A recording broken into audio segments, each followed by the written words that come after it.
नमस्कार साथियों, आज के इस वीडियो में हम पढ़ेंगे section 39 of Indian evidence act. Indian evidence act का सेक्शन 39 बात करता है ऐसे सर्कमस्टांसेस के बारे में जब कोई रिलेवेंट स्टेटमेंट किसी ऐसे लार्ज स्टेटमेंट का पार्ट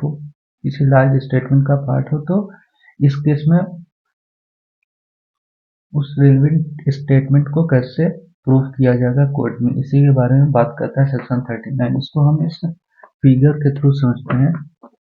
जैसे फॉर एग्जांपल, इस महिला ने कोई कन्वर्सेशन में कई चीजें कही हैं, लेकिन उस कन्वर्सेशन में उसके केवल कुछ ही पार्ट जो है रिलेवेंट स्टेटमेंट है, जिसको प्रूफ किया जाना है, जो कि रिलेवेंट स्टेटमेंट है जिसको कोर्ट में प्रूफ किया जाना है। तो यहाँ पे क्वेश्चन अराइज होता है कि क्या ये सारा कन्वर्सेशन कोर्ट में प्रोड्यूस किया जाना पड़ेगा या केवल उतना पार्ट जो कि रिलेवेंट है। सेम क्वेश्चन अराइज होता है जब कोई बुक है, मान लीजिए उसमें इसी पेज पे रिलेवेंट डॉक्यूमेंट दिया हुआ है या रिलेवेंट स्टेटमेंट है जो कि प्रूफ करना है कोर्ट में। तो क्या पूरी बुक है उसको कोर्ट में प्रोड्यूस करना पड़ेगा, केवल वो उतना पार्ट बुक का जो कि रिलेवेंट है उसी को प्रोड्यूस करना पड़ेगा कोर्ट में। तो यहाँ भी वही सेम क्वेश्चन अराइज हो रहा है। इसी तरीके से अगर कोई इलेक्ट्रॉनिक डॉक्यूमेंट है जिसमें कई सारे पेज हैं, लेकिन जो रिलेवेंट स्टेटमेंट हो किसी पार्टिकुलर पेज पे दिया हुआ है, तो क्या पूरा इलेक्ट्रॉनिक डॉक्यूमेंट को एविडेंस के रूप में कोर्ट में प्रोड्यूस करना पड़ेगा या केवल उतना पार्ट जो रिलेवेंट स्टेटमेंट जिसमें लिखा गया है केवल उसको कोर्ट में प्रोड्यूस करना पड़ेगा। तो यहाँ भी वही सेम क्वेश्चन अराइज होता है। और फिर मान लीजिए कोई ऐसा लेटर है जो कई पार्ट में है, उस लेटर में केवल कुछ पार्ट ही रिलेवेंट स्टेटमेंट। मान लीजिए एक लेटर जो 3 पेज में है, उसमें से जो पेज नंबर 2 है उस पर रिलेवेंट स्टेटमेंट दिया गया है। अब क्या एविडेंस में इस रिलेवेंट स्टेटमेंट को प्रूव करने के लिए सारा letter as a evidence produce करना पड़ेगा कोर्ट में। तो जो सेक्शन 39 है इसी प्रश्न का जवाब देता है कि कैसे इन सब कंडीशन में, इन सब सिचुएशन में कोर्ट में रिलेवेंट स्टेटमेंट को प्रोड्यूस किया जाएगा। तो सेक्शन 39 इस चीज को सॉल्व करते हुए ये बोलता है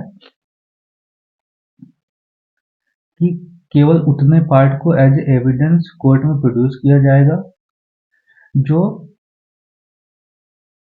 इस रेलेवेंट स्टेटमेंट के नेचर इफेक्ट को समझाते हैं। केवल उतना ही part as a evidence produce किया जाएगा, ना कि ये पूरी कन्वर्सेशन या पूरी बुक या ये पूरा इलेक्ट्रॉनिक डॉक्यूमेंट या ये पूरा letter.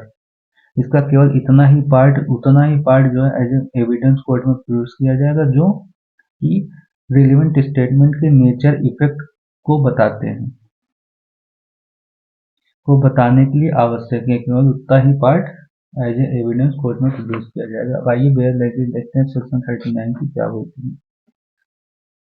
When any statement of which evidence is given form part of longer statement, जब कोई ऐसा स्टेटमेंट जो कि एविडेंस में दिया जाना है जो कि किसी लॉन्ग स्टेटमेंट का पार्ट है or of a conversation or part of an isolated document or is content in a document which form part of book, या कोई ऐसे डॉक्यूमेंट है जो कि बुक का पार्ट है और content in part of electronic record, या किसी इलेक्ट्रॉनिक रिकॉर्ड में है, जैसे कि यहाँ हमने देखा था इलेक्ट्रॉनिक रिकॉर्ड है, एंड और कंटेंट सीरीज ऑफ लेटर और paper, evidence shall be given of such so much.